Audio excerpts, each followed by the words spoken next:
যাদের গ্রামার কিছুই করা হয়নি, গ্রামার নিয়ে টেনশানে রয়েছে, তারা অন্তত এই গ্রামারগুলি দেখে যাও। তাহলে কিন্তু আমি রুলসগুলিও শেখানোর মধ্যে বলে দিচ্ছি, তাহলে এই রুলসের উপর গ্রামার আসলে তুমি পারবে। যেহেতু তোমাকে অপশান টেস্ট করতে হবে, 4টি অপশানের মধ্যে থেকে বাছাই করতে হবে।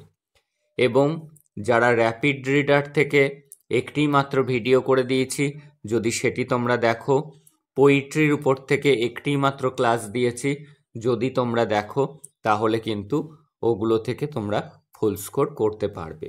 এই ক্লাসের ডেসক্রিপশানে চলে যাও, সেখানে আমি লিংক দিয়ে দিচ্ছি, সেখান থেকে ক্লাস দুটি দেখে নাও এবং আজকের ক্লাসটি দেখো, তাহলে তোমরা গ্রামারও কিছু না কিছু ঠিক করতে পারবেই। আর ফিগার অফ স্পিচ থেকে তোমাদের কোশ্চেন আসবে, তার জন্য আমি একটা ক্লাস দিয়েছি, সেটিও এই ক্লাসের ডেসক্রিপশানে থাকবে, দেখে নিও সেখান থেকে। তাহলে দেখো first question, the place will lit up by shops light. কি করতে হবে? সিম্পল প্রেজেন্ট টেন্স করতে হবে। সিম্পল প্রেজেন্ট টেন্স করতে গেলে কি করতে হবে? দ্য প্লেস, এটি সিঙ্গুলার, আমাকে এখান থেকে বাদ দিয়ে দিতে হবে কোনটি? এই যে ওয়াজ, সেটি বাদ চলে যাবে, কারণ আমি করব সিম্পল প্রেজেন্ট টেন্স। তাই আমাকে ওয়াজের প্রেজেন্ট টেন্স লিখতে হবে ইজ। তাহলে হবে the place is lit up by shops light. তাহলে রাইট আনসার অপশান ডি। যখনই ওয়াজ থাকবে, প্রেজেন্ট টেন্স বলবে, ওয়াজের জায়গায় করে দেবে ইজ। দেখে নেব পরের কোশ্চেনটি। Organization appear to be instinct. এবার দেখো, আবারও বলেছে প্রেজেন্ট ইনডেফিনাইট টেন্স বা সিম্পল প্রেজেন্ট টেন্স কিন্তু একই, কিন্তু এখানে আমরা ওয়াজ দেখতে পাচ্ছি না। কি দেখতে পাচ্ছি?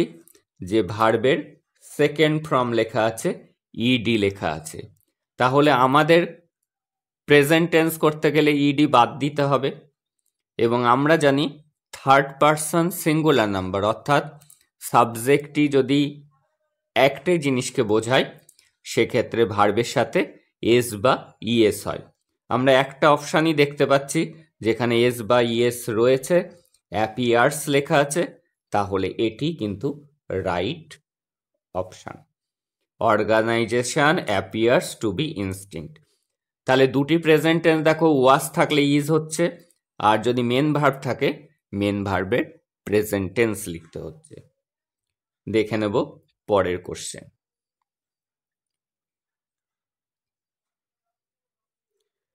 The he charge 3 paise per question. এটি কি করতে হবে?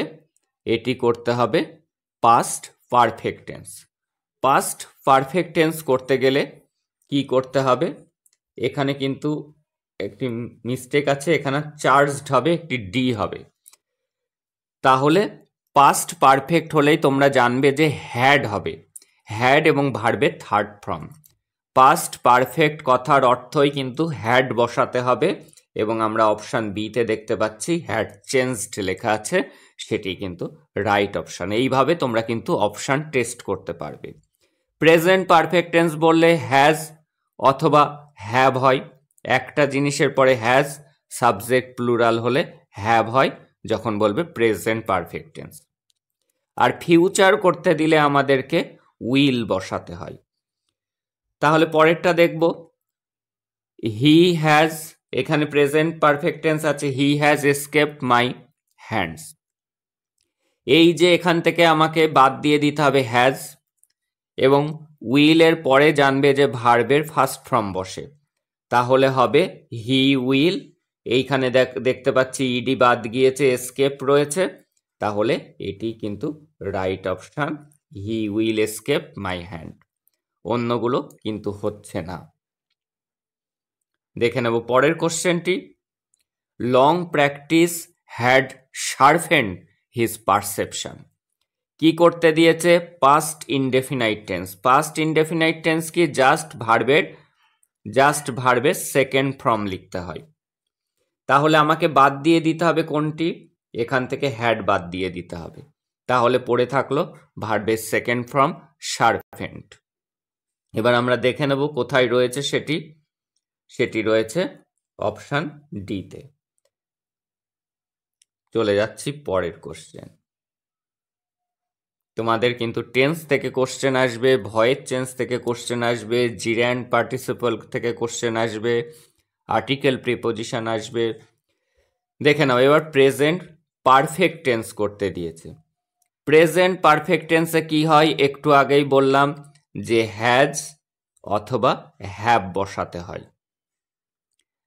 এবার দেখে নিচ্ছে সামনে সাবজেক্টটি রয়েছে হি হলো সিঙ্গুলার, হির পরে কিন্তু হ্যাজ বসে। তাহলে আর আমাদের কোনো অপশান দেখার দরকার নেই, একটি অপশানেই হ্যাজ রয়েছে, সেজন্য এটি রাইট অপশান। এইভাবে তোমরা অপশান টেস্ট করবে, কিন্তু সেকেন্ড সেমিস্টারে কিন্তু এই সুযোগটি থাকবে না। His whole face lit up at the thought. কি বলেছে? প্রেজেন্ট সিম্পল প্রেজেন্ট টেন্স করতে। তাহলে এখানে ব্যবহার করা হয়েছে পাস্ট টেন্স লাইটেড, সেটির প্রেজেন্ট টেন্স ইডি বাদ চলে গেলে হয়ে যাবে লাইট। কিন্তু আগে সাবজেক্টটি যেহেতু সিঙ্গুলার ফেস, সেজন্য তার সাথে এস বা ইএস যোগ করতে হয়। সেই অপশানটি আমরা দেখতে পাচ্ছি অপশান বিতে লাইটস রয়েছে, সেজন্য এটি সঠিক অপশান। এবার দেখে নেব simple past tense. Simple past টেন্সে কি? এই যে ভার্ব রয়েছে সিম, এর V2 ফর্ম লিখতে হবে, অর্থাৎ এর সাথে ইডি যোগ হবে। কোন অপশানে দেখতে পাচ্ছি? সিতে দেখতে পাচ্ছি the very houses seemed asleep. পরের কোশ্চেন দেখে নেব। That mighty heart is lying still. Past continuous tense করতে দিয়েছে। পাস্ট কন্টিনিউয়াসের সূত্র হলো বসবে ওয়াজ অথবা ওয়ার, এবং ভার্বের সাথে কিন্তু আইএনজি হয়। তাহলে দেখতে পাবো এখানে ইজ আছে, তাহলে কোন অপশানে ওয়াজ রয়েছে এবং আইএনজি রয়েছে? এই যে ওয়াজ রয়েছে, তারপরে লাইয়ের সাথে আইএনজি লাইং রয়েছে, তাহলে option C is the right answer. দেখে নেব পরের question. The falcon cannot hear the falconer. Simple past tense করতে দিয়েছে, তাহলে ভার্ব আছে ক্যান, ক্যানের পাস্ট টেন্স হলো COULD কুড। তাহলে আমরা দেখে নেব কোন অপশানে কুড আছে। একটি অপশানেই দেখা যাচ্ছে ফার্স্ট অপশানটিতে কুড নট রয়েছে, ওটি কিন্তু right option. He gave an analysis of character. এবার কি করতে দিয়েছে? Voice change. কোথা থেকে আমাদের আগে লিখতে হবে? মেন ভার্বের পরে যেটি রয়েছে এটি হলো object, an analysis of character, প্রত্যেকটিতে লেখা আছে। গিভ হলো V2 ফর্ম, গিভের V2 হলো V2 থাকলে আমাদেরকে ওয়াজ অথবা ওয়ার লিখতে হয়, এবং তারপরে কিন্তু V3 লিখতে হয়। V3 হলো গিভের গিভেন। তাহলে যেহেতু আগে অ্যান আছে, অ্যান মানে একটি, তাহলে হবে ওয়াজ গিভেন। একটি অপশানেই দেখতে পাচ্ছি ওয়াজ গিভেন লেখা, option B is the right answer. পরেরটি দেখব। The nut vendor blew out his flare. His flare এটি সাবজেক্ট, ব্লো তার পরেরটি হলো ব্লিউ। V2 ফর্ম থাকলে সূত্র দেখতে পাচ্ছ ওয়াজ অথবা ওয়ার, ভার্বের থার্ড ফর্ম। হিজ ফ্লেয়ার এটি সিঙ্গুলার, তাই ওয়াজ হবে এবং ভার্বের থার্ড ফর্ম হবে ব্লো, ব্লিউ, ব্লোন হবে। ওয়াজ ব্লোন যে অপশানে রয়েছে সেটি সঠিক হবে, option C is the right answer. দেখে নেব পরের কোশ্চেন। আবারও ভয়েস চেঞ্জ দেখে নিচ্ছি। The swine has cheated me. এখানটায় অবজেক্ট কোনটা রয়েছে? মি যদি সাবজেক্ট হয় আই হয়ে যায়, এবং আয়ের পরে কিন্তু হ্যাজ থাকলে, যদি কোশ্চেনে হ্যাজ থাকে তোমাদের আনসারে হ্যাজ বিন অথবা হ্যাভ বিন লিখতে হয়, আয়ের পরে হ্যাভ বিন হয়। তাই যে অপশানে হ্যাভ বিন আছে সেটি হবে রাইট অপশান। তাহলে আমরা দেখতে পাচ্ছি অপশান বি। যেহেতু আই হ্যাভ হয় তাই আই হ্যাভ বিন হবে। পরের কোশ্চেন দেখে নেব। হি ফ্ল্যাং দ্য কয়েন অ্যাট হার। ফ্ল্যাং কথার অর্থ ছুঁড়ে দেওয়া। হি ফ্ল্যাং দ্য কয়েন অ্যাট হার, আগে চলে আসবে অবজেক্ট চিনতে হবে। অবজেক্ট হলো হার নয়, কিন্তু দ্য কয়েন্স মেন ভার্বের পরে যেটি আছে সেটি কিন্তু অবজেক্ট। দ্য কয়েন্স সবার আগে লিখতে হবে।